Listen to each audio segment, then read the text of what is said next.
أعوذ بالله من الشيطان الرجيم. بسم الله الرحمن الرحيم. نحمده ونصلي على رسوله الكريم. اللهم صل على سيدنا Muhammad. InsyaAllah tuan-tuan menekan Allah SWT. Allah. Mudah-mudahan pagi ini kita sambung lagi mendengar hadis-hadis Nabi SAW, yakni dalam bab solah, yakni dalam bab solah berjemaah. Allahumma salli ala sayyidina Muhammad. Sayyidina Abu Hurairah radhiyallahu an berkata, Rasulullah sallallahu alaihi wasallam bersabda, sesiapa yang menyempurnakan wuduknya dengan baik, kemudian dia pergi menunaikan solat Jumaat dan dia mendengar khutbah dengan penuh tumpuan dan diam semasa mendengar khutbah, maka diampunkan untuknya semenjak Jumaat yang sebelumnya dan ditambah 3 hari. Allah. Sementara sesiapa yang menyentuh, yakni bermain-main akan anak-anak batu atau bermain-main dengan jari-jarinya atau tikar, kain dan sebagainya semasa khutbah, maka dia telah melakukan perbuatan sia-sia dan kerana itu dia tidak mendapat pahala solat Jumaat yang khusus itu. Allah. Hadis riwayat Muslim. Sayyidina Abu Ayyub Ansari radhiyallahu an berkata bahawa beliau mendengar Rasulullah sallallahu alaihi wasallam bersabda, sesiapa yang mandi pada hari Jumaat dan dia memakai wangi-wangian, sekiranya dia memilikinya dan dia memakai pakaiannya yang paling baik, kemudian dia keluar pergi ke masjid, lalu setibanya di masjid dia bersolah sunat, sekiranya ada masa serta dia tidak menyusahkan sesiapa pun, kemudian dia tidak bercakap apa-apa sehingga imam datang dan menunaikan solah, maka itu semua menjadi kafarah baginya untuk tempoh antara Jumaat ini dengan Jumaat yang telah lalu. Allah. Hadis riwayat Musnad Ahmad.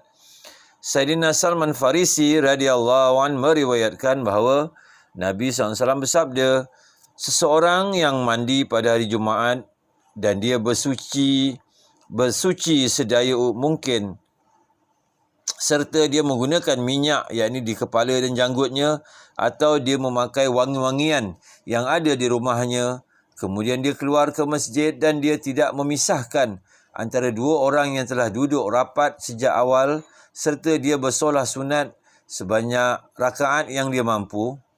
Kemudian apabila imam mula berkhutbah, maka dia diam, yakni dan mendengar khutbah dengan penuh perhatian, maka pasti diampunkan baginya dosa semenjak Jumaat yang lalu. Amin.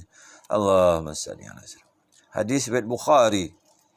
Sayyidina Abu Hurairah radhiyallahu an berkata bahawa semasa mendirikan salah satu solat Jumaat, Rasulullah sallallahu alaihi wasallam telah bersabda, wahai kaum muslimin, sesungguhnya ini ialah hari yang Allah SWT telah jadikan sebagai hari raya untuk kamu. Maka hendaklah kamu mandi dan ambil beratlah untuk bersugi. Allah.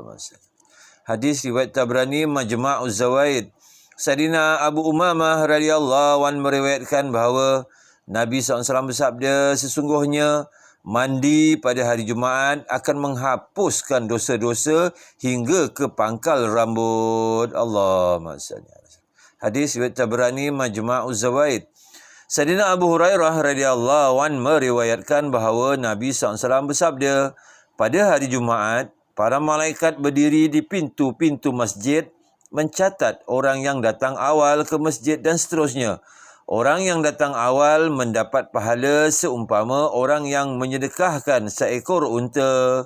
Kemudian orang yang datang selepas itu mendapat pahala seumpama orang yang menyedekahkan seekor lembu. Kemudian orang yang datang selepas itu mendapat pahala seumpama orang yang menyedekahkan seekor kibas, dan orang yang datang selepas itu mendapat pahala seumpama orang yang menyedekahkan seekor ayam, dan orang yang datang selepas itu mendapat pahala seumpama orang yang menyedekahkan sebiji telur. Allah.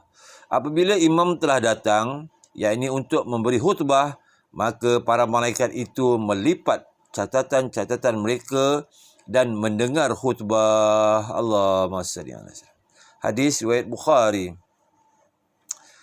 Hazrat Yazid bin Abu Maryam radhiyallahu anhu berkata bahawa Hazrat Abayah bin Rifa'ah bin Rafi' radhiyallahu anhu telah bertemu dengan saya semasa saya sedang berjalan untuk menunaikan solat Jumaat.